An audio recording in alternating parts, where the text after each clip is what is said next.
The crystal chandeliers sparkled above the ballroom as Simone Brooks walked through the crowd of elegant guests. Her hands trembled slightly, but she kept moving forward. Her green dress, the nicest thing she owned, felt out of place among the designer gowns surrounding her.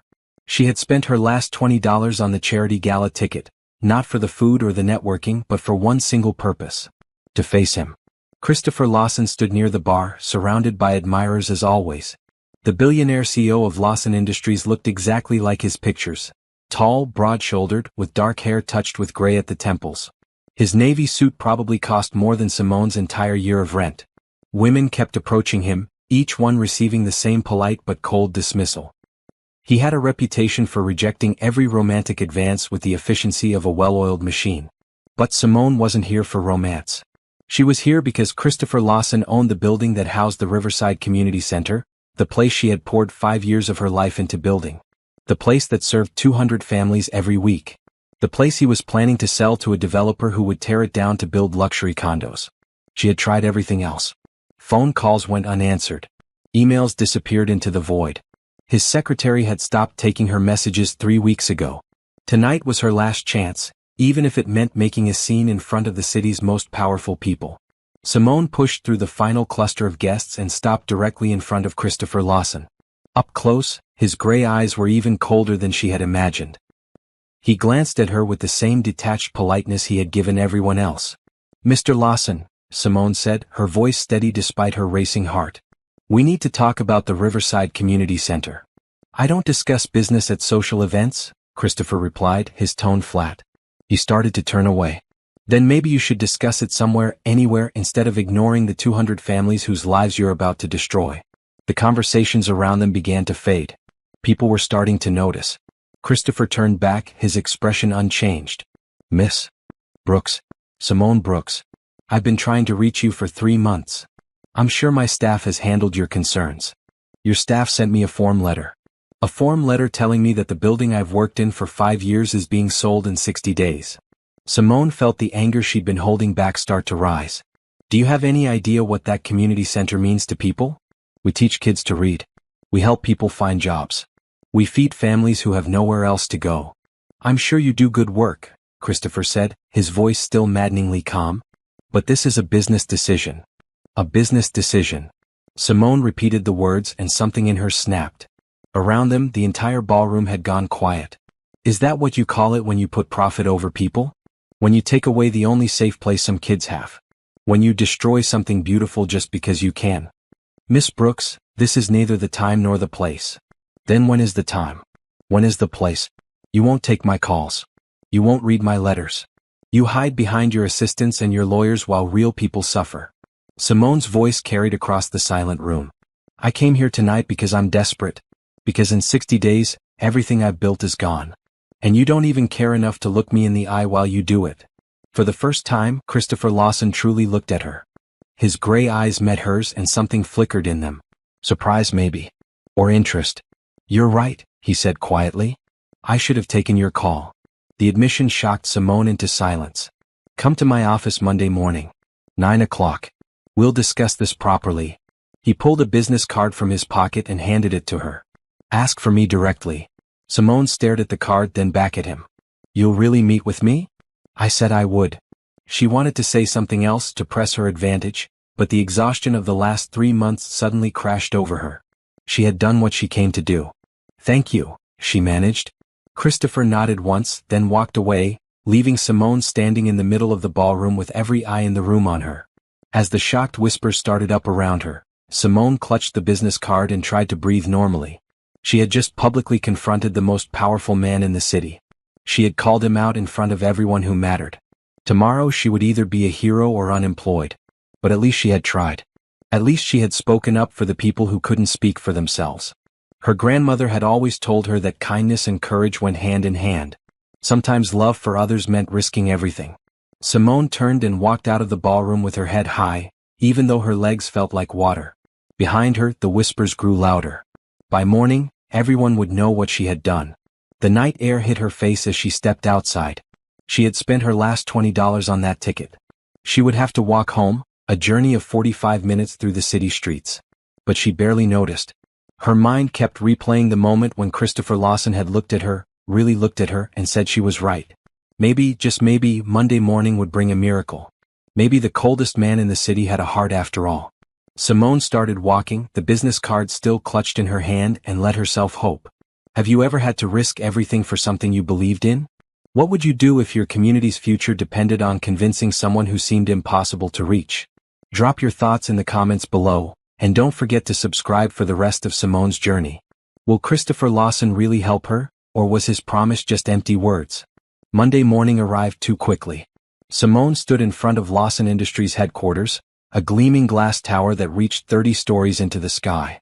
Her navy dress, pressed carefully the night before, suddenly felt shabby. She had been awake since 5, rehearsing what she would say. The lobby was all marble and chrome. A security guard directed her to the top floor.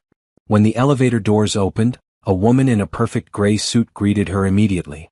"Miss Brooks? Mr. Lawson is expecting you. This way, please." Simone followed, her heart pounding. She had expected to wait, to be made to feel small and insignificant. Instead, she was being treated like an important client. Christopher's office took up half the top floor. Windows on 3 sides offered views of the entire city. He stood looking out at the skyline, his back to the door. "Mr. Lawson, Miss Brooks is here," the assistant announced. He turned. In the morning light, he looked different than he had at the gala. Tired maybe. More human. He wore a white shirt with the sleeves rolled up, no jacket. "Thank you, Patricia. Please hold my calls." When they were alone, Christopher gestured to a sitting area by the windows. "Please sit down." Simone perched on the edge of a leather chair, her folder of documents clutched in her lap. "Thank you for seeing me. I should have seen you months ago." He sat across from her, his posture formal but not hostile. "You were right. About everything you said Saturday night." The admission stunned her. I've been too focused on numbers and not enough on people. When I reviewed your file yesterday, I realized I had made a significant error in judgment." He leaned forward slightly. "Tell me about the Riverside Community Center. Everything. What you do, who you serve, why it matters." So Simone told him. She spoke for 20 minutes, describing every program, every success story, every child who had learned to read, every adult who had found work. She showed him photographs and letters from families. She explained how the center had become the heart of the neighborhood. Christopher listened without interrupting. When she finished, he was quiet for a long moment. "I'm going to be honest with you, Miss Brooks. I had no idea any of this existed. When my property managers recommended selling that building, I looked at profit margins and market values. I never visited. I never asked what was actually happening there. And now..." Simone held her breath. "Now I want to make this right." He stood and walked to his desk, returning with a folder. "I'm proposing something different. Instead of selling the building, I want Lawson Industries to become the primary sponsor of the Riverside Community Center. We'll renovate the building, fund your programs, and provide resources for expansion." Simone felt her eyes widen. "What?" "You'll maintain complete control of programming and operations. We'll simply provide financial backing and support." He handed her the folder. "These are initial proposals. Review them with your board, suggest changes, tell me what you need." She opened the folder with shaking hands. The numbers inside made her dizzy. It was more money than she had dreamed of asking for. "Mr. Lawson, this is incredibly generous. It's what should have happened from the beginning." He sat back down. "I've spent 10 years building a company and forgot why I started. My mother ran a community center when I was young. It closed due to lack of funding. I told myself I would never let that happen again, and then I almost did exactly that. I don't know what to say. Say yes. Accept the help. Let me make this right." Every instinct Simone had told her to be suspicious, to look for catches and hidden clauses. But the sincerity in Christopher's eyes seemed genuine, and she had come here hoping for a miracle. Here it was, sitting in her lap. "Yes," she said firmly. "Yes, we accept. With gratitude. Thank you." A smile crossed Christopher's face, the first real smile she had seen from him. It transformed his entire appearance, making him look younger and infinitely more approachable. "Good. When can I visit the center? I want to see it for myself." "Anytime. We're open every day." "How about right now?" Simone blinked. "Now? Unless you have other plans." He was already standing, reaching for his jacket. "I've cleared my schedule for today. Show me what I almost destroyed." 20 minutes later, They pulled up to the Riverside Community Center in Christopher's town car. The building looked even more run-down next to his luxury vehicle. Faded blue paint peeled from the doors, and the sign needed replacing. But inside, life buzzed with energy. Children filled the after-school program room, working on homework at donated tables. In the kitchen, volunteers prepared meals for the evening dinner service. Upstairs, a job training class was in session. Simone watched Christopher as he took it all in. His expression was unreadable. "Mr. Lawson," a small voice said. A boy of about 7 stood nearby, holding a book. "Are you the man who's going to help Miss Simone?" Christopher crouched down to the child's level. "I'm going to try. What's your name?" "Jerome. I'm learning to read. Miss Simone teaches me every Tuesday." "That's wonderful. What are you reading?" Jerome held up the book proudly. "A story about space. I want to be an astronaut when I grow up." "That's an excellent goal." Christopher glanced at Simone, then back at Jerome. "Study hard. Dream big.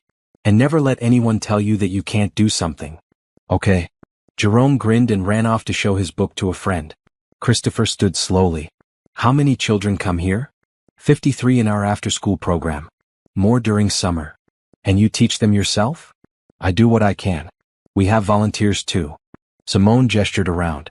"Everyone here gives what they can, whether it's time or skills or donations. We make it work." For the next 2 hours, Christopher toured every corner of the center. He spoke with volunteers, met parents picking up their children, and watched a cooking class in progress. He asked questions constantly, taking notes on his phone. As the dinner service began, he rolled up his sleeves and helped serve meals.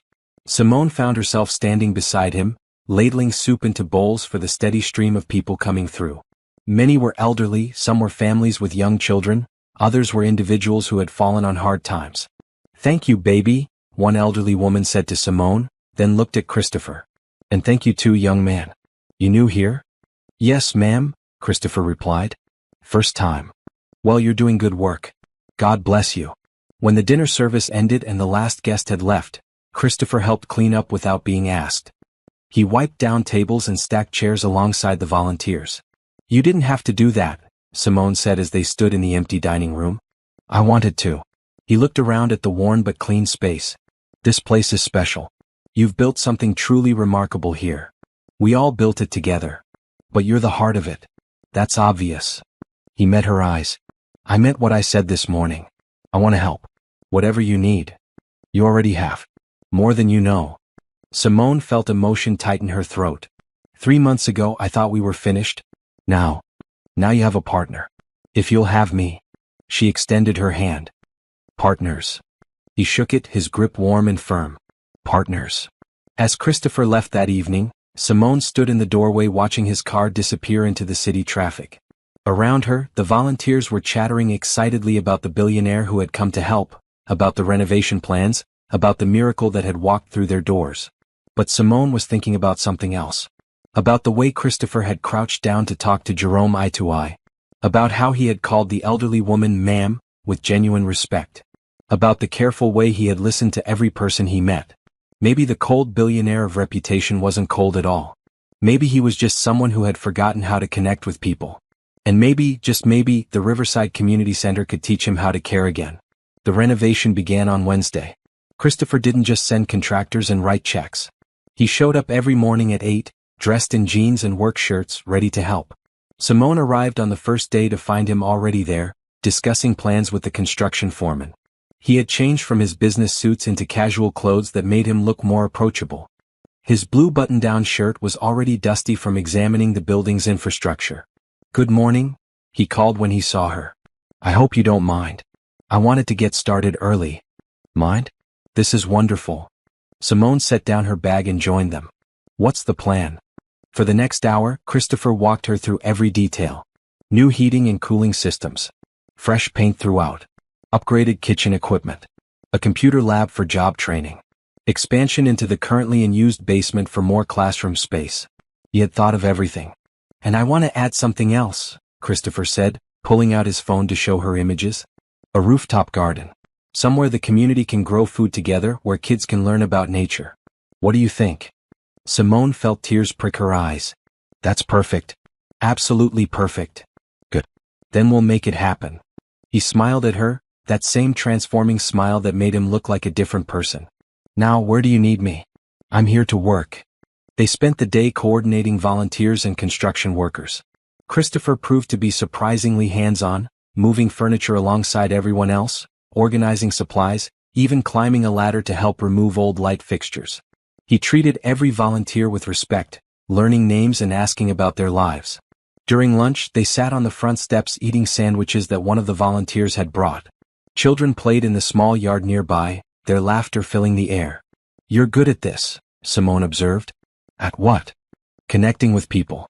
I thought you would be more distant." Christopher was quiet for a moment. "I used to be better at it. Then I spent years building a company focusing only on success and growth. Somewhere along the way I forgot that business is about people, not just profit." "What made you change?" "You did." He looked at her directly. "When you stood up to me at that gala, you reminded me who I used to be. Who I want to be again." Before Simone could respond, Jerome came running up, his face excited. "Miss Simone, Mr. Christopher, come see what we found in the basement." They followed the boy downstairs, where a group of children had discovered a collection of old books in a forgotten corner. The volumes were dusty but intact, classics and adventure stories from decades past. "Can we keep them?"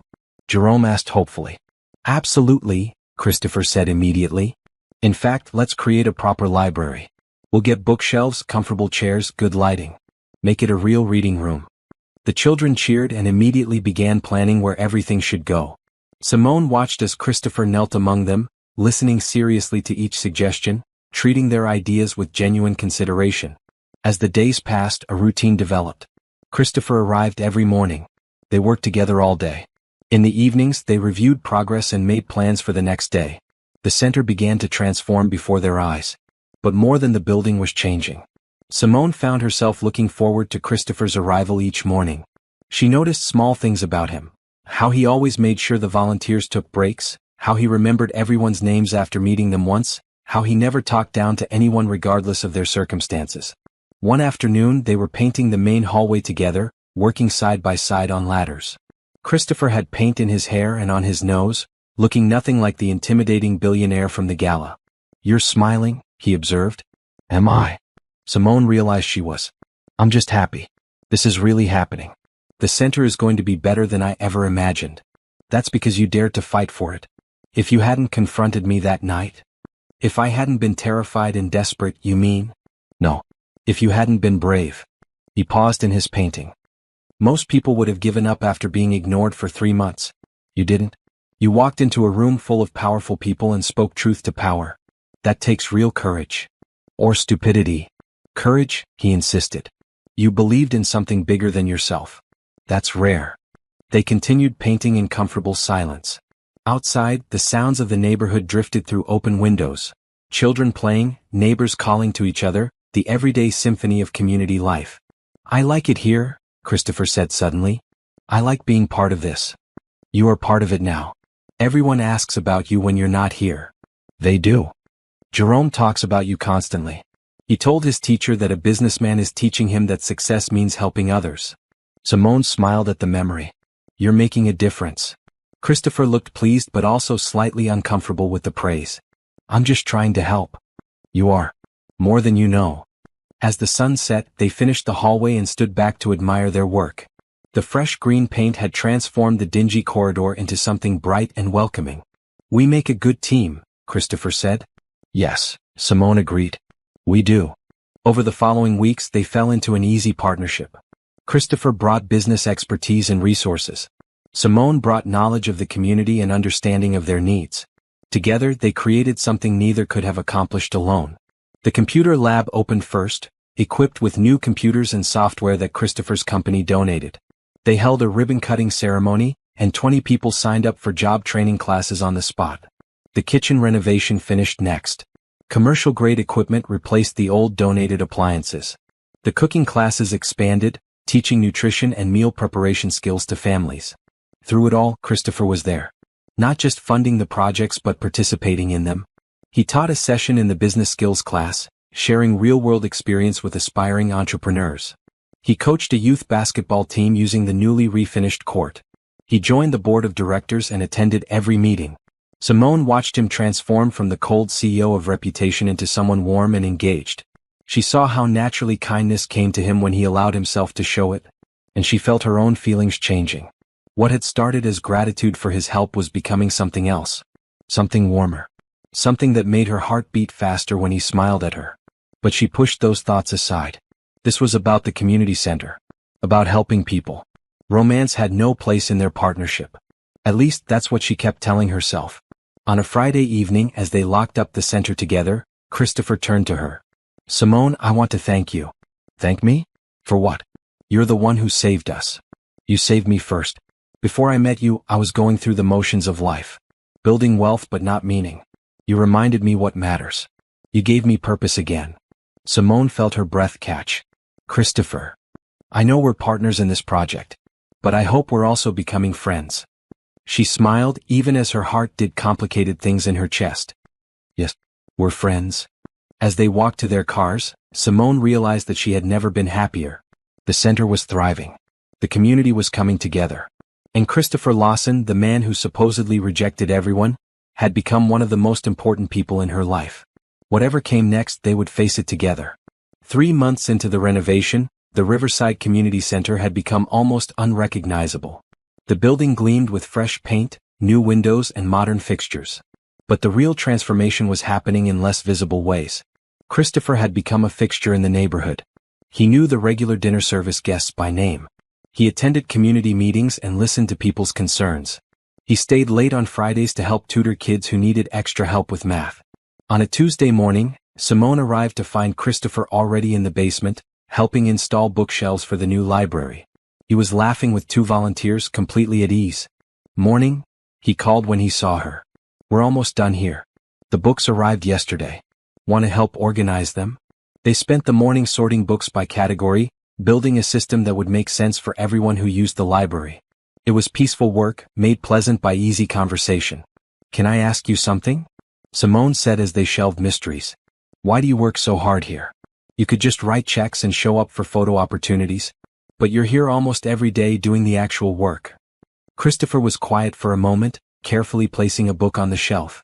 "My mother died when I was 15. Cancer. Before that, she ran a community center in our neighborhood, a lot like this one. After she died, the center closed. There wasn't anyone to keep it going and the funding dried up. I'm so sorry. I decided then that I would become successful enough to make sure other centers never closed. That communities would always have places like this." He paused. "But somewhere along the way I got lost in building my company. I forgot the why behind the what. When you confronted me at the gala, you woke me up. You reminded me of my mother, of her passion for helping people." Simone felt her heart ache for the boy who had lost his mother, for the man who had lost his way. "She would be proud of you now." "I hope so." He turned to look at her. "But I'm also here for another reason.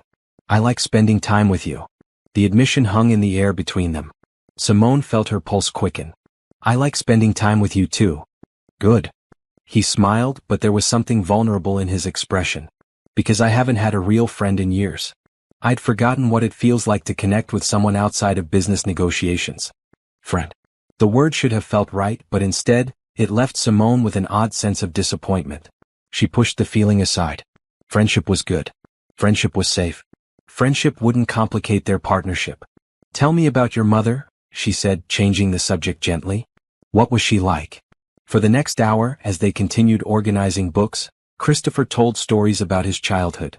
His mother had been full of energy and hope, always believing in people's potential. She had taught him that everyone deserved dignity and respect, regardless of their circumstances. She used to say that kindness was the only currency that mattered, Christopher said. That you could buy anything with money, but real wealth was measured in the lives you touched. She sounds wonderful. She was. She would have loved this place. Loved you. He caught himself.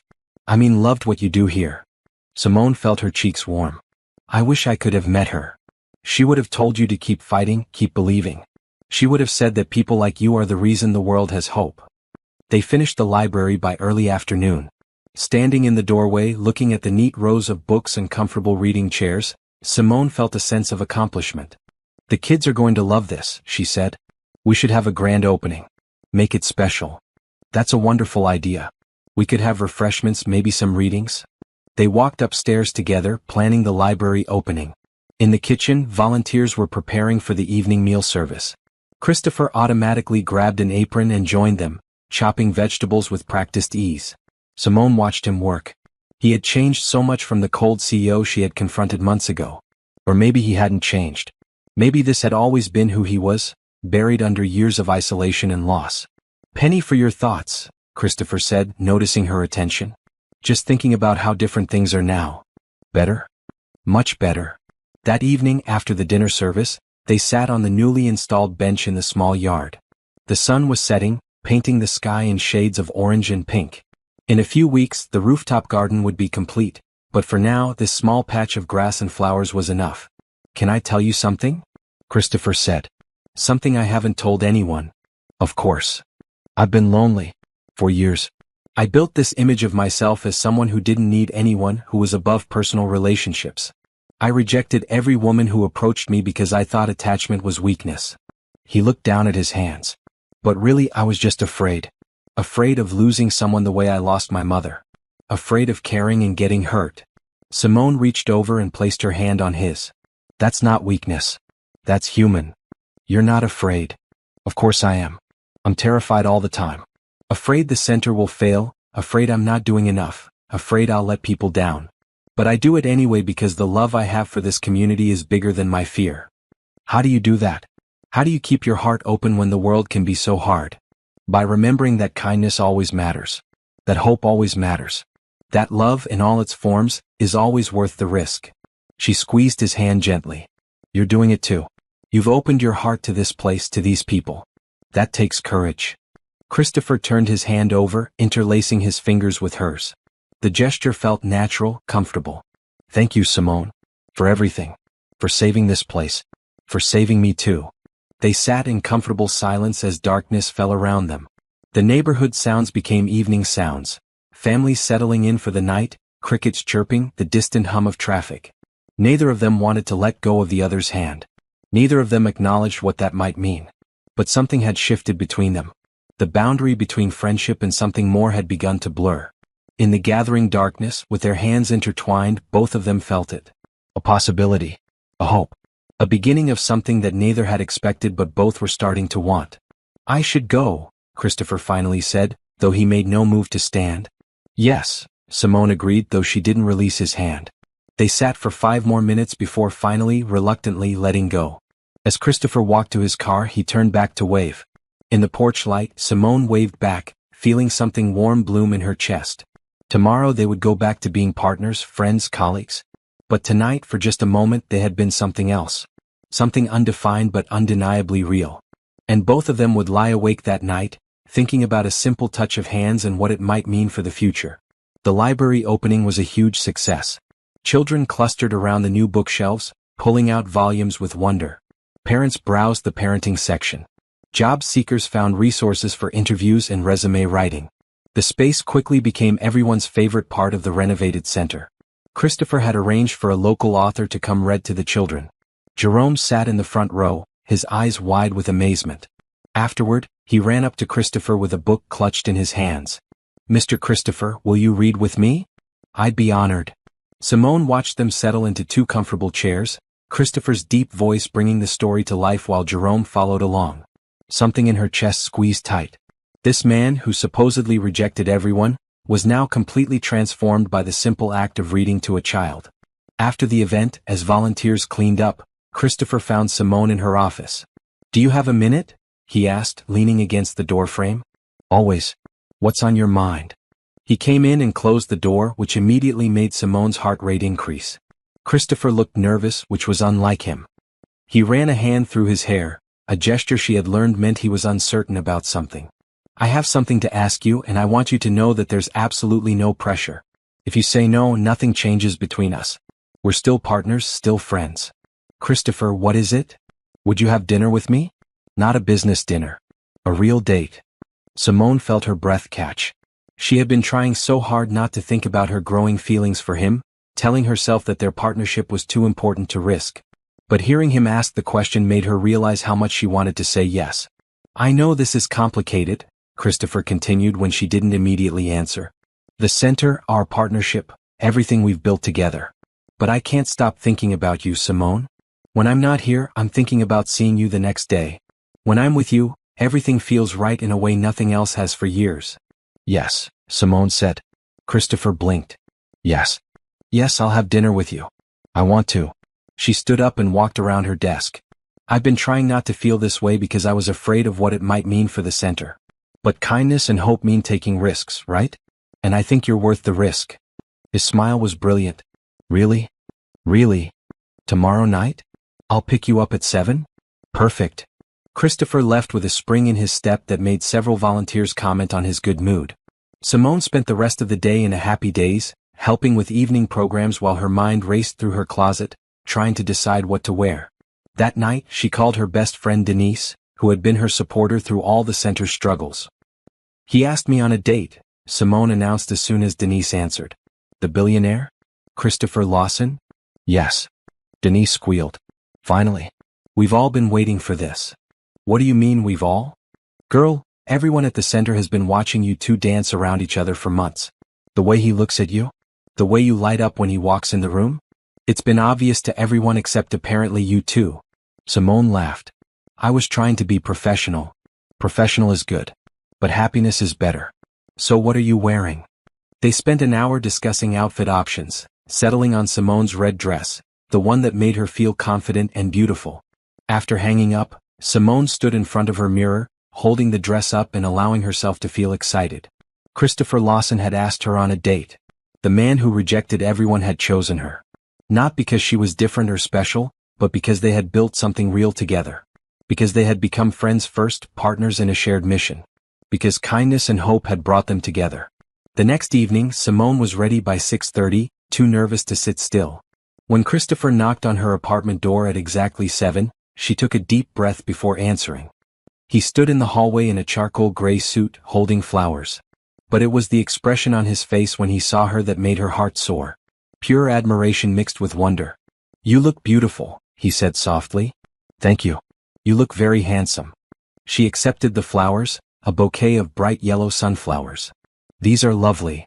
They reminded me of you. Bright and warm. She put them in water, then grabbed her purse. Where are we going? You'll see. He took her to a restaurant on the top floor of one of the city's oldest buildings. The view of the skyline was spectacular, but Simone found herself more interested in Christopher than the scenery. Away from the center, he seemed more relaxed but also more vulnerable. This wasn't Christopher the CEO or Christopher the volunteer. This was just Christopher, a man on a date hoping to make a good impression. I have to admit, he said after they ordered. I'm nervous. I haven't done this in years. Neither have I. I've been too busy with the center. Then we're both out of practice. He smiled. We'll figure it out together. Dinner was easy and comfortable. They talked about everything. Their childhoods, their dreams, their favorite books and movies. Christopher told funny stories about his early days building his company. Simone shared memories of starting the center with nothing but determination and hope. Do you ever regret it? Christopher asked. Dedicating so much of your life to the center? You could have focused on your own career, made more money, had an easier life. Never. Not once. Simone spoke without hesitation. Every struggle was worth it. Every late night, every moment of doubt, every challenge. Because we're changing lives. Real lives. That matters more than anything. Your passion is incredible. It's one of the things I admire most about you. What are the other things? He considered the question seriously. Your courage. Your kindness. The way you see the best in people, even people like me who had forgotten how to see it in themselves. The way you lead with hope instead of fear. Your laugh. The way you really listen when people talk. Should I keep going? Simone felt herself blush. That's a pretty good list. I could add more. Your turn. What do I admire about you? She counted on her fingers. Your willingness to admit when you're wrong. The way you've embraced the community. How you treat everyone with respect, regardless of who they are. How you're not afraid to get your hands dirty. Your dedication once you commit to something. We're good at complimenting each other. We're good at a lot of things together. After dinner, they walked through the nearby park. The evening was warm and couples and families filled the paths. Christopher took her hand as they walked, and Simone felt a sense of rightness settle over her. I want to be honest with you, Christopher said. I've spent years avoiding relationships because I was afraid. Afraid of losing control, afraid of getting hurt, afraid of caring too much. But with you I'm not afraid. Or maybe I am, but I want to try anyway. I'm scared too, Simone admitted. This matters so much. You matter so much. The idea of risking our partnership, our friendship, is terrifying. Then let's be scared together. Let's take it slow. See where this goes. He stopped walking and turned to face her. But I want you to know that I'm serious about this. About you. I'm not playing games or passing time. I want to see if we can build something real. Simone looked up at him, at the sincerity in his gray eyes, at the hope and vulnerability in his expression. This was a man who had opened his heart after years of keeping it locked away. Who had chosen kindness over coldness, connection over isolation. Who had chosen her. I want that too, she said. He smiled, then leaned down slowly, giving her time to pull away if she wanted. She didn't want to. When his lips met hers, it felt like coming home. The kiss was gentle, sweet, full of promise. When they pulled apart, Christopher rested his forehead against hers. I've wanted to do that for months. Why didn't you? Timing. Fear. Uncertainty. Pick your excuse. He laughed softly. But I'm glad I finally did. They continued walking hand in hand, talking about everything and nothing. Time seemed to both stop and speed up.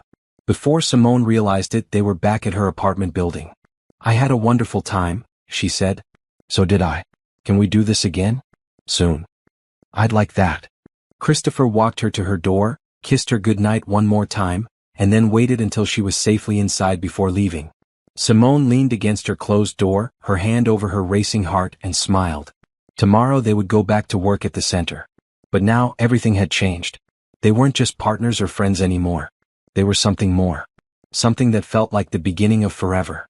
What do you think about Christopher and Simone's first date? Do you believe in taking chances on love even when it's risky? Share your thoughts in the comments, and make sure you're subscribed so you don't miss what happens next in their story. Over the following weeks, Christopher and Simone fell into a new rhythm. During the day they worked side by side at the community center, professional and focused. But in the evenings they explored their new relationship, going on dates and learning about each other in deeper ways. The center continued to thrive. The rooftop garden opened, and community members of all ages came to plant vegetables and flowers. Christopher organized a mentorship program, bringing in business professionals to coach aspiring entrepreneurs. Simone expanded the tutoring services, helping even more children with their studies. Through it all, they supported each other.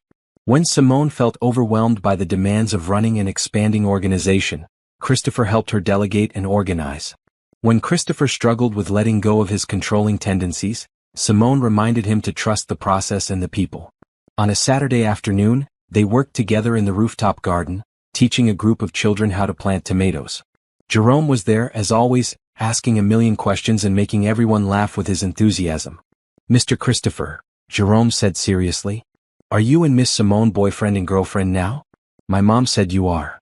Christopher glanced at Simone, his expression amused. What do you think we should tell him? Simone knelt down to Jerome's level. Yes, we are. Is that okay with you? It's great. My mom also said Miss Simone smiles more now, and that's because of you, Mr. Christopher. You make her happy. She makes me happy too, Christopher said softly, looking at Simone over Jerome's head. Very happy. After the gardening session, Christopher and Simone cleaned up while the volunteers took the children downstairs for a snack. Alone on the rooftop with the city stretching out around them, Christopher pulled Simone close. Have I told you today that you're amazing? He asked.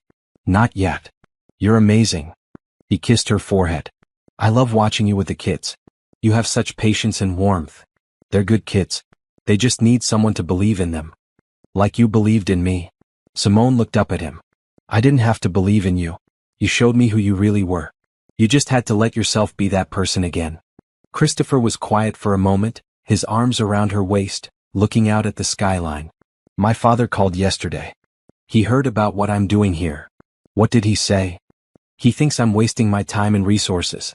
That charity work is fine for tax write-offs but shouldn't be my main focus. He said I'm neglecting my company and my reputation. Christopher's voice was carefully neutral. How did that make you feel? At first angry, then sad. Because he doesn't understand that this is what success really looks like. Not money in a bank account, but lives being changed. Communities being strengthened. People having hope. He looked down at her. He doesn't understand that I've found something here that I was missing for years. purpose, connection, love. The last word hung in the air between them. They had been dating for a month, but neither had said the word yet. Simone felt her heart beat faster. Love, she repeated softly. Yes, love for this community. Love for the work we're doing together. He paused. And love for you, Simone. I'm in love with you. Tears filled her eyes. I love you too. I've been wanting to say it but didn't know if it was too soon. There's no such thing as too soon when it's real. Christopher cupped her face gently. I fought falling in love for so long, convinced it would make me weak or vulnerable. But loving you doesn't make me weak. It makes me stronger. Better. More myself than I've ever been. She kissed him, pouring all her feelings into it. When they pulled apart, both were smiling through happy tears. So what did you tell your father? Simone asked. I told him that I've finally figured out what matters. And if he can't support that, then I'm sorry, but I'm not changing my mind. This is my life now. This work. This community. You. That must have been hard. Not as hard as I thought it would be. Because I knew I was making the right choice. The only choice. He took her hands. Simone, I want to tell you something about my past. About why I became the person I was. They sat on one of the garden benches and Christopher began to talk. He told her about his childhood, about his mother's death, about his father's coldness afterward. He explained how his father had pushed him to succeed in business, to be ruthless and emotionless, to see relationships as distractions and weaknesses. I spent 15 years trying to be what my father wanted, Christopher said. Building a company, making money, cutting out anything that felt like softness or emotion. I rejected every woman who showed interest because my father said family and love would hold me back. I became exactly what he wanted me to be, successful and completely alone. That sounds miserable. It was. But I didn't even realize it until you confronted me that night. When you stood there calling me out for not caring about people, something cracked open inside me. I saw myself through your eyes and I didn't like what I saw. Simone squeezed his hands. But you changed. That takes courage. You gave me the courage. You and everyone here. You showed me that caring isn't weakness. That kindness isn't a liability. That love in all its forms is what makes life worth living. I'm proud of you. I'm proud of us. Of what we've built together. This center, this community, this relationship. All of it. They sat in comfortable silence, watching the sun begin its descent toward the horizon. Below them, the sounds of the center drifted up. Children playing, volunteers laughing, the everyday music of people helping each other. What about you? Christopher asked. Tell me about your dreams. Not just for the center, but for yourself. Simone thought about it. I want to expand. Open more community centers in other neighborhoods. Create a network of support across the entire city. I want to prove that communities can thrive when people care about each other, when kindness and hope lead the way. That's a beautiful vision. How can I help make it happen? You already are. Every day. I mean bigger. Let's make this a real plan. Use Lawson Industries' resources to replicate this model across the city. Across the country eventually. Why should only one neighborhood benefit from what we've learned? Simone felt excitement bubble up. You're serious? Completely. I've been thinking about it for weeks. What if we created a foundation? The Riverside Foundation for Community Development. We'll fund new centers, provide training and support, share best practices. Make kindness and community building scalable. Christopher, that would be incredible. But it's such a big undertaking. So was saving this center. You did that. He pulled her closer. We can do this together. Use my resources and your knowledge. My connections and your heart. We'll change the world, one community at a time. Tears spilled down Simone's cheeks. I can't believe this is real. 6 months ago I thought we were finished. Now we're talking about expanding across the country. 6 months ago I thought I knew what success meant. Now I know it means this. Meaningful work with someone you love, making a real difference in real lives. That's the only success that matters. As the sun set, painting the sky in brilliant colors, they stayed on the rooftop, planning and dreaming together. The future stretched out before them, full of possibility and promise. Below, the community center buzzed with life. People helping each other. Children learning and growing. Families sharing meals. Hope becoming reality. And above it all, two people who had found each other against all odds, building something beautiful together. Something that would last far beyond themselves. Love, kindness, and hope were changing the world, one heart at a time. The next 3 months passed in a blur of happiness and progress. Christopher and Simone were inseparable, both at work and in their personal lives. The community embraced their relationship, celebrating the love story unfolding in their midst. The Riverside Community Center had become a model for the entire city.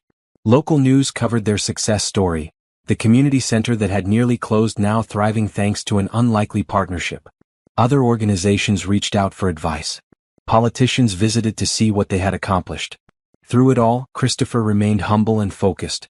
He redirected attention to the community members themselves, emphasizing that the center's success came from the people it served, not from any one person's efforts.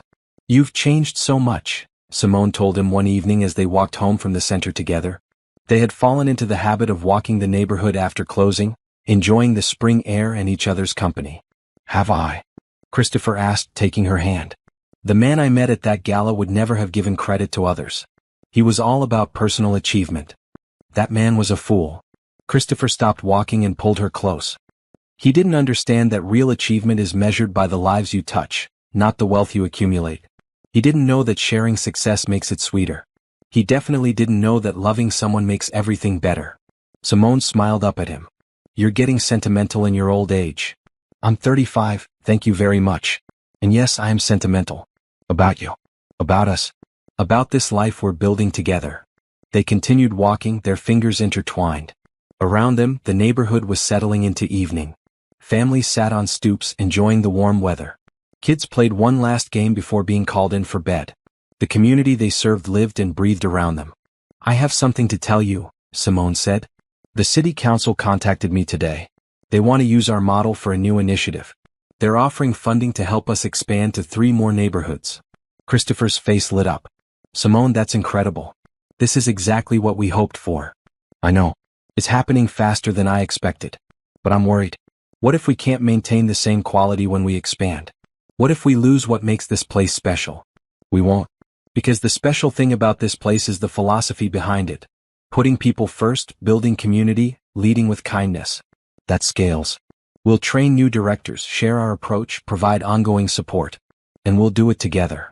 "Together?" Simone echoed, feeling reassured. "I like the sound of that." That weekend, they hosted a community celebration to mark the center's 1-year anniversary since the renovation began.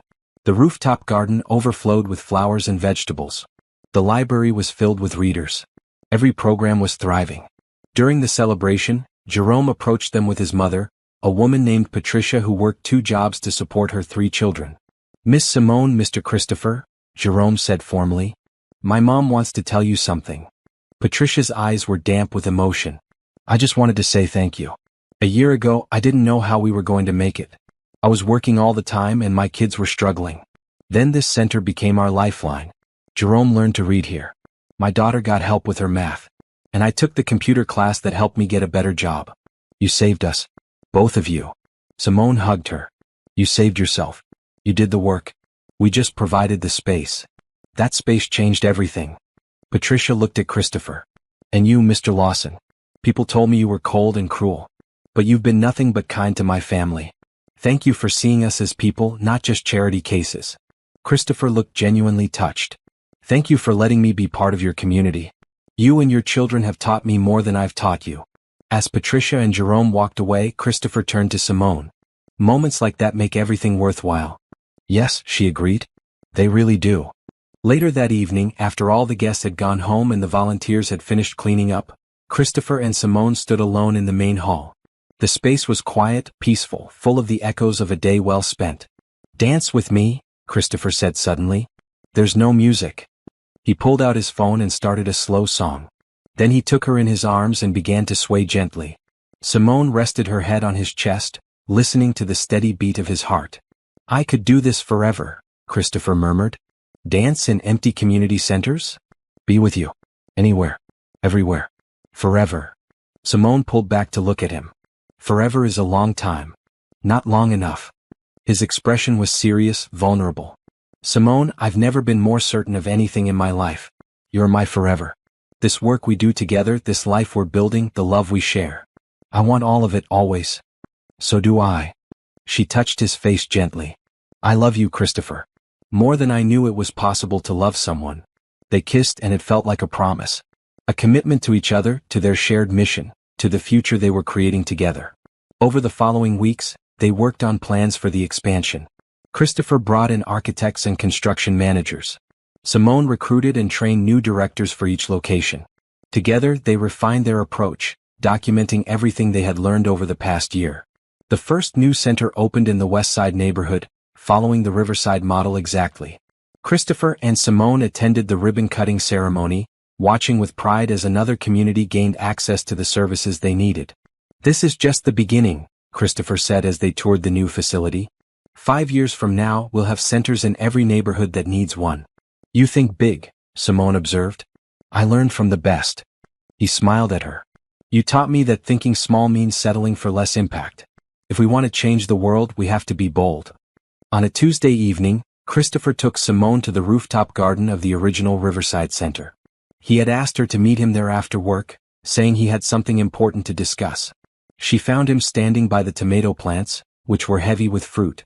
The setting sun painted everything in warm gold and orange light, making the whole garden glow. "Hi," she said, joining him. "What's going on? You sounded mysterious on the phone." Christopher took her hands and she noticed he seemed nervous. "I wanted to talk to you somewhere special. This rooftop has become symbolic for me. It represents growth, new life, potential being realized. It's where we first told each other we loved each other." "I remember." Simone felt her heart beginning to race. Something big was happening. "Simone Brooks, you changed my life. You took a man who thought he knew everything and showed him he knew nothing about what mattered. You taught me about kindness, hope, and love. You made me want to be better, do better, give more." He paused, his gray eyes locked on hers. "I don't want to spend another day without you as my partner in everything. Not just in work but in life." He released one of her hands and reached into his pocket. When he pulled out a small velvet box, Simone felt tears spring to her eyes. "I'm not getting down on one knee because I think we're equals, partners in every way. But I am asking you with my whole heart, will you marry me?" He opened the box to reveal a beautiful ring, simple and elegant, with a single diamond that caught the fading sunlight. Simone felt joy flood through her entire being. "Yes. Yes, Christopher. Yes to everything. Yes to forever." He slipped the ring on her finger, then pulled her into his arms, kissing her as the sun set behind them. When they finally pulled apart, both were crying happy tears. "I love you," he said. "I love you so much. I love you too. So much it almost hurts." They stayed on the rooftop as darkness fell, holding each other and making plans for their future. A future filled with love, community work, and the joy of building something meaningful together. Below them, the community center glowed with light. Inside, people were helping each other, learning, growing, thriving. Above them, stars began to appear in the darkening sky. And in between, two people who had found each other through courage and kindness, ready to face whatever came next together. Their love story was just beginning. The engagement announcement spread quickly through the community and beyond. Everyone at the Riverside Center celebrated with genuine joy. Jerome appointed himself the official ring bearer in training, practicing his serious walk down imaginary aisles. Volunteers planned an engagement party. The neighborhood buzzed with happiness. But not everyone was pleased with Christopher and Simone's success. Preston Hughes, CEO of Hughes Development Corporation and Christopher's longtime business rival, watched their growing influence with increasing irritation. Preston had competed with Christopher for years. Every major deal, every business opportunity, every chance for recognition had become a contest between them. But Preston had always felt secure in one area. He was better connected, more ruthless, more willing to do whatever it took to win. Christopher's transformation bothered Preston deeply. The cold, focused businessman he used to compete against had become soft, distracted by charity work and romance. Preston had expected this to hurt Christopher's business, but instead, Christopher's reputation had soared.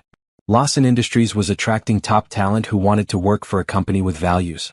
Investors were impressed by Christopher's community commitment.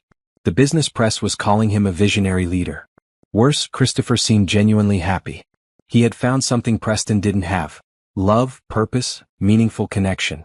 And Preston couldn't stand it. So Preston began to plot. He would remind Christopher what happened when you lost focus. He would show Simone that building on kindness made you vulnerable. And he would do it in a way that wouldn't trace back to him directly. Preston started small. He used his connections on the city planning board to slow down permit approvals for the new community centers. Paperwork got lost. Inspections found minor violations that required refiling. Progress slowed from a sprint to a crawl. At first, Simone and Christopher thought it was normal bureaucratic delays. But as the problems multiplied across all 3 expansion sites simultaneously, they began to suspect something more. "This doesn't make sense," Simone said, reviewing the latest round of rejection notices. "We followed all the procedures exactly. These violations they're citing are either false or incredibly minor." Christopher's expression was grim. "Someone's interfering. The question is who and why." They redoubled their efforts, appealing every decision and triple-checking every submission. But the obstacles kept appearing. Construction crews showed up to find their permits mysteriously suspended. Deliveries of equipment were delayed without explanation. Inspectors became increasingly difficult. Meanwhile, Preston moved to Phase 2. He arranged for unfavorable news coverage. A reporter with connections to Hughes Development wrote an article questioning whether community centers were the best use of urban space. Another piece suggested that Christopher was neglecting his company responsibilities.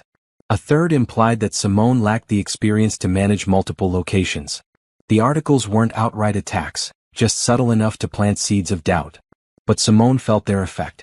Donors began calling with concerns. The city council reconsidered parts of their funding commitment. Some volunteers worried that the expansion was too ambitious. "Don't let them get to you," Christopher said, pulling Simone close one evening after a particularly difficult day. "We know what we're doing. We know our impact is real." "I know. But it's frustrating. Everything was going so well and now it feels like we're fighting fires everywhere. We'll figure out who's behind this. And we'll stop them." Christopher hired a private investigator, who began tracing the connections between the various obstacles they were facing. Within 2 weeks he had a name, Preston Hughes. "I should have known," Christopher said, reading the report. "Preston has always been competitive, but I didn't think he'd stoop this low." "What do we do?" Simone asked. "We expose him. We show everyone what he's doing and why." But Preston had anticipated this.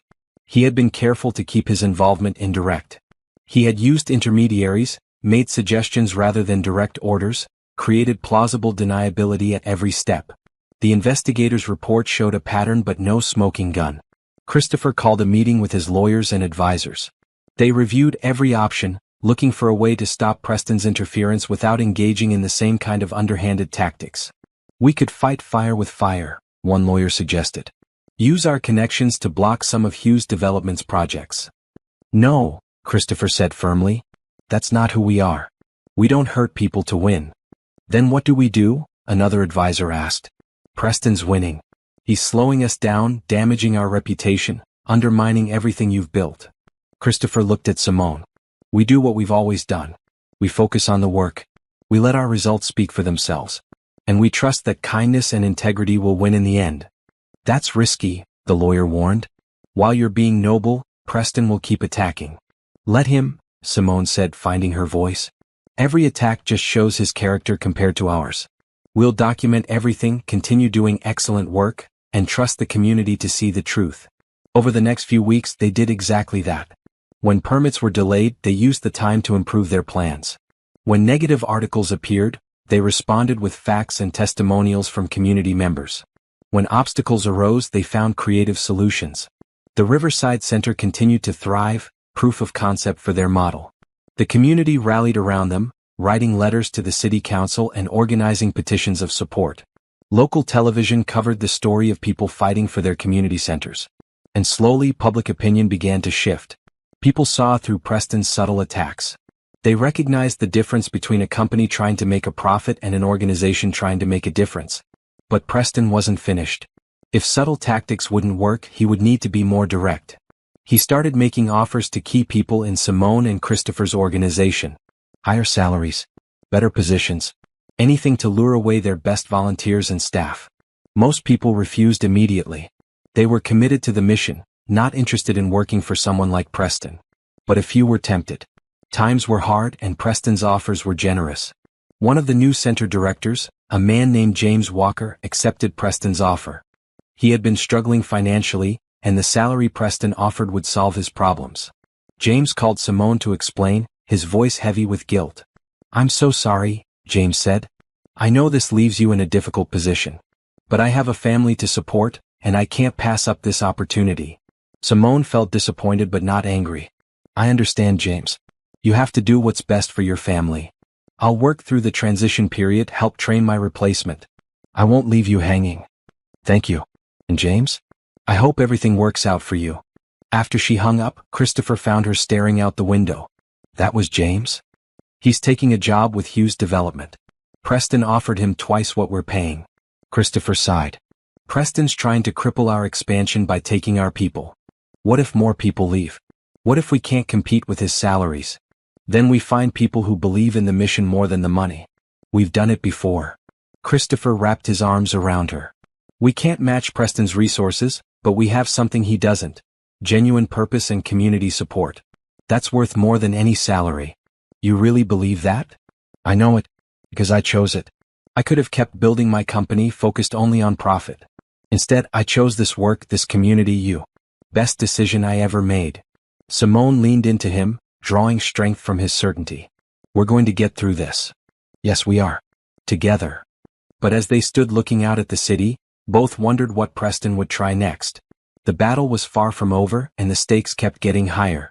Their dream of expanding community services across the city hung in the balance. All they could do was keep moving forward, keep believing in their mission, and hope that love and kindness would be enough to overcome greed and ambition.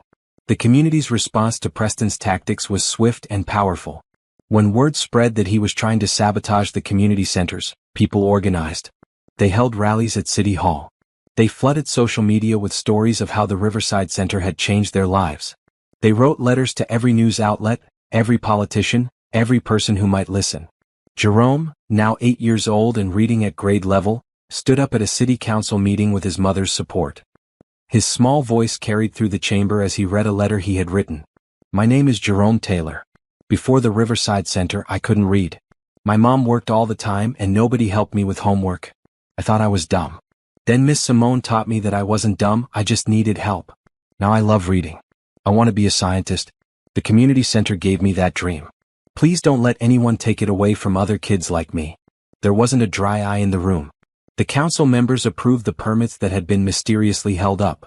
Within days, construction resumed on all 3 expansion sites. But Preston wasn't deterred. He called Christopher directly, no longer bothering with indirect tactics. You're making a mistake, Preston said without preamble. All this charity work is distracting you from real business. Lawson Industries stock is flat while other companies in our sector are surging. My company is doing fine, Christopher replied calmly. And even if it wasn't, I'm happy with my choices. Happy? You used to be a competitor. Now you're a social worker playing businessman. I used to be miserable. Now I'm fulfilled. If you can't see the difference, Preston, I feel sorry for you. Sorry for me? I'm winning. I'm building an empire while you're building sandboxes for children.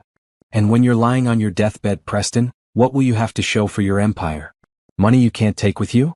Property that will belong to someone else? I'll have community members whose lives I touched. Children I helped educate. Families I helped feed. That's the only empire that matters. Preston was silent for a moment. You've changed, Christopher. Yes, I have. For the better. You could too if you wanted. I don't need to change. I'm successful. Are you happy? The question seemed to catch Preston off guard. What? Are you happy? When you wake up every morning, are you excited about your day? Do you have people who genuinely care about you, not your money? Do you feel like your life has meaning? Preston hung up without answering. But the call left Christopher thinking. He discussed it with Simone that evening. I almost feel bad for him, Christopher said. He's so focused on winning that he's forgotten why the game matters. Can we reach him? Show him there's another way? I don't know. But maybe we should try. Christopher drafted a letter to Preston. He didn't attack or defend. Instead, he invited Preston to visit the Riverside Center, to see for himself what they were building. He offered to show Preston that success and service weren't mutually exclusive, that you could do well while doing good. He didn't expect a response. But 3 days later, Preston showed up at the community center unannounced. Simone was teaching a literacy class when Preston walked in. She recognized him immediately from photos. Her first instinct was to ask him to leave, but then she remembered what Christopher had said about reaching out with kindness. Mr. Hughes, she said calmly, can I help you? Preston looked uncomfortable, out of place in his expensive suit among the simply dressed students. I got Christopher's letter. I came to see what the fuss is about. Then let me show you. Simone excused herself from the class and gave Preston the full tour. She showed him every program, introduced him to volunteers, let him see the impact firsthand. In the job training center, a woman was practicing interview skills. In the computer lab, adults were learning to use software that would help them find better employment. In the kitchen, volunteers prepared meals for families who needed them. Everywhere, people were helping each other, building community, creating hope. Preston remained silent throughout the tour. His expression was unreadable.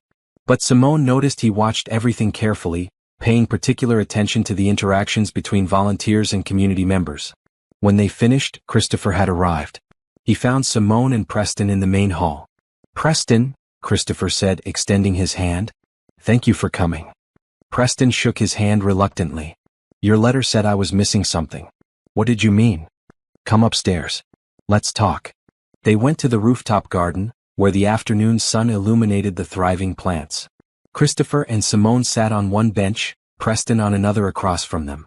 "When I was building Lawson Industries," Christopher began, "I thought success meant being the biggest, the richest, the most powerful. I competed with you for every deal because I thought winning was everything. But I was miserable.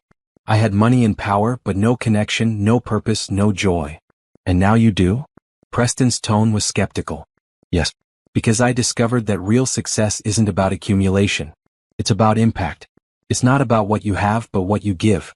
Not about beating others but lifting them up." "That's naive. Is it? Look around you, Preston. This community is thriving because people chose to help each other. Our expansion is happening because volunteers donated time and effort.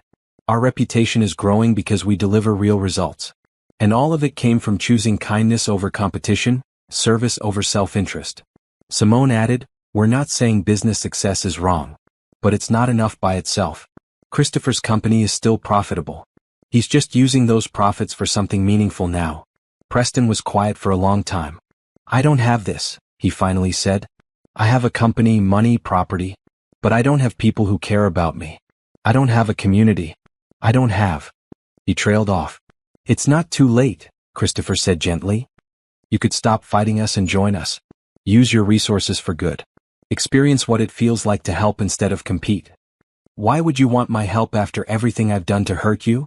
"Because kindness always wins. Because love means giving people second chances. Because we believe everyone has the potential to contribute positively if given the opportunity."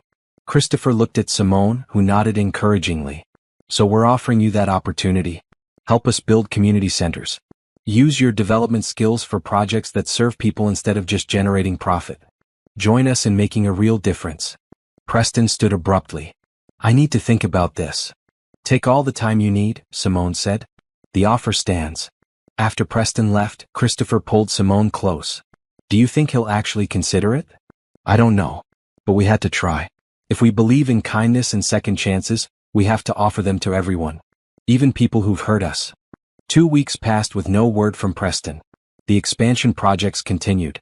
The new centers began operating successfully. The community's support grew stronger. Then one morning, Simone received a call from an unknown number. "Miss Brooks? This is Preston Hughes. I've been thinking about your offer. I'd like to discuss how I might help with the expansion." Simone gestured excitedly to Christopher, who was working nearby. "Mr. Hughes, that's wonderful. When would you like to meet?" "Today if possible. I have some ideas I'd like to share." That afternoon, Preston returned to the Riverside Center. This time he came with plans. He had used his development expertise to design a more efficient model for building community centers. He offered to donate construction services for the next 3 locations. And he proposed creating a joint venture, Hughes Development and Lawson Industries, working together to build community spaces across the city. "Why the change of heart?" Christopher asked. Preston looked down at his hands. "I went home after our last meeting and realized I was alone. Completely alone. I have employees who fear me, competitors who hate me, and no one who actually cares about me as a person. I've spent my entire life trying to win, and all I've won is isolation." He looked up, meeting their eyes. "You two have something I don't. Real partnership. Real purpose. Real happiness. And I want that. So I'm asking, will you give me a chance? Let me prove I can contribute to something meaningful?" Simone and Christopher exchanged glances. This was the moment they had to practice what they preached. To offer grace instead of grudges. To lead with hope instead of skepticism. "Yes," Simone said firmly. "We'll give you that chance. Welcome to the team, Preston." Christopher extended his hand. Partners? Preston shook it, and for the first time since they'd met, he smiled. Partners. Over the following months, Preston transformed as Christopher had before him. He still ran his development company, but now he focused on projects that served communities. He volunteered at the centers regularly. He used his connections to help secure funding and permits. And slowly he began to experience what it felt like to give instead of take. The day the fourth community center opened, Preston stood with Christopher and Simone at the ribbon-cutting ceremony. The crowd cheered as the three of them cut the ribbon together, partners in building something that mattered. Later, as they toured the new facility, Preston pulled Christopher aside. Thank you. For not giving up on me. For showing me there was another way. Thank you for being willing to change. That's the hardest thing anyone can do. I still have a lot to learn about this kindness thing. We all do. That's why we do it together. As they rejoined Simone and the community celebration, Christopher felt a deep sense of peace. They had faced challenges and come through stronger. They had offered grace and seen it transform lives. They had chosen love over fear, kindness over competition, hope over doubt. And they had won in the way that mattered most, by making the world a little bit better, one person and one community at a time. 6 months after Preston's transformation, the network of community centers spanned 12 locations across the city. Each one thrived with the same model. Programs focused on education, job training, and community support, all driven by volunteers and sustained by partnerships between businesses and neighborhoods. The Riverside Foundation for Community Development had become a recognized leader in urban community building. Other cities were reaching out, wanting to replicate the model. Christopher, Simone, and Preston were regularly invited to speak at conferences and workshops. But for all their external success, what mattered most to Christopher and Simone was the life they were building together. They had moved into a house near the original Riverside Center, wanting to stay close to the community that had brought them together. Their wedding was planned for spring, and the entire neighborhood was involved in preparations. Jerome had grown another inch and took his ring-bearer duties very seriously. Volunteers were handling decorations. The rooftop garden would be filled with flowers for the ceremony. On a Saturday morning in March, Simone woke to find Christopher already up, standing by the bedroom window looking out at the neighborhood. Can't sleep? She asked, joining him. Just thinking about how much has changed in 2 years. When I bought that building, planning to sell it for profit, I had no idea it would change my entire life. No regrets. Not a single one. He pulled her close. You saved me, Simone. You showed me what really matters. We saved each other. I was about to lose everything I'd worked for. You gave me the resources to not just survive but thrive. We're a good team. The best team. They spent the morning at the center as they did most Saturdays. The place hummed with activity. Children were playing basketball in the gym. Adults attended a financial literacy workshop. The community garden was full of people planting spring vegetables. Preston arrived mid-morning, bringing coffee for everyone. His transformation continued to amaze people who had known him before. He had started dating a woman who worked at one of the centers, someone who loved him for who he was becoming, not for his money or status. Big news, Preston announced. The mayor wants to create a city-wide initiative based on our model. She's proposing funding for 20 more community centers over the next 5 years. Christopher and Simone exchanged excited looks. 20 more? Simone asked. 20 more. She's calling it the Riverside Initiative in honor of where it all started. She wants to announce it at your wedding reception, if you don't mind mixing business with pleasure. We don't mind at all, Christopher said. This is incredible, Preston. Your connections with City Hall made this possible. Preston looked pleased but humble. I'm just glad to be part of something that matters. For years, I measured success by how many competitors I beat. Now I measure it by how many communities we help. It's a much better feeling. As the morning progressed, various community members stopped by to say hello. Each person had a story about how the center had impacted their life. Jerome's mother had been promoted at her job. An elderly man had made new friends through the senior program. A young woman had started her own business after completing the entrepreneurship training. This is what it's all about, Simone said softly to Christopher. Not the awards or recognition. These small moments when someone's life gets a little bit better. You taught me that. You taught me to see people, not just problems or opportunities. That evening, they hosted the final pre-wedding gathering at their house. Close friends, volunteers, and community members filled their home with laughter and joy. Jerome helped pass out appetizers, his formal manner making everyone smile. During a quiet moment, Simone's best friend Denise pulled her aside. You look happy. Really, genuinely happy. I am. I didn't think this kind of happiness was possible. You deserve it. After everything you've done for this community, you deserve all the happiness in the world. It's not about deserving. It's about being open to it. I could have held on to anger about almost losing the center. I could have rejected Christopher's help out of pride. But I chose to accept kindness when it was offered.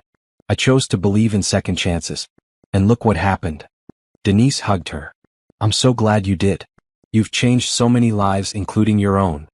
The wedding day arrived with perfect weather. Spring sunshine filled the rooftop garden, where chairs were arranged in neat rows. Flowers bloomed everywhere, creating a riot of color. The entire neighborhood had turned out, dressed in their best clothes, ready to celebrate. Simone stood in the center's office, wearing a beautiful white dress that her friends had helped her choose. It was simple but elegant, perfect for a community celebration rather than a formal event. Jerome knocked on the door, looking sharp in his suit. Miss Simone? Mr. Christopher sent me to tell you he's ready. And I'm ready too. I've been practicing all week. She knelt down to his level. I know you'll do great. Thank you for being such an important part of our special day. You're welcome. I'm glad you and Mr. Christopher found each other. You make each other happy. Yes, we do. Music started playing. Simone took her father's arm and walked through the center one last time before becoming Mrs. Lawson. They passed the library, the computer lab, the kitchen, the gym. Every space held memories of transformation and hope. Then they climbed the stairs to the rooftop. The ceremony was short and sweet, focused on community and love. Christopher's eyes never left Simone's face as she walked toward him. When they exchanged vows, promising to support each other in their mission to serve others, many guests cried happy tears. Jerome carried the rings with utmost seriousness, presenting them at exactly the right moment. The community cheered as Christopher and Simone were pronounced husband and wife. The reception filled the entire center. Every floor had food, music, and celebration. The mayor arrived as promised and announced the Riverside Initiative to thunderous applause. She presented Christopher and Simone with a commendation for their community service. But the best part was watching everyone come together. Rich and poor, young and old, longtime residents and new arrivals, all celebrating as one community. This was the dream realized. People united by kindness and hope, proving that love could overcome any obstacle. As the sun set, Christopher and Simone slipped away to the rooftop for a quiet moment together. Below them, the celebration continued. Above them, stars began to appear in the darkening sky. Mrs. Lawson, Christopher said, pulling her close. How does it feel? Perfect. Absolutely perfect. She kissed him softly. Thank you for taking a chance on a woman who dared to talk back to you. Thank you for seeing past the cold billionaire to the person I could become. Thank you for teaching me about real success.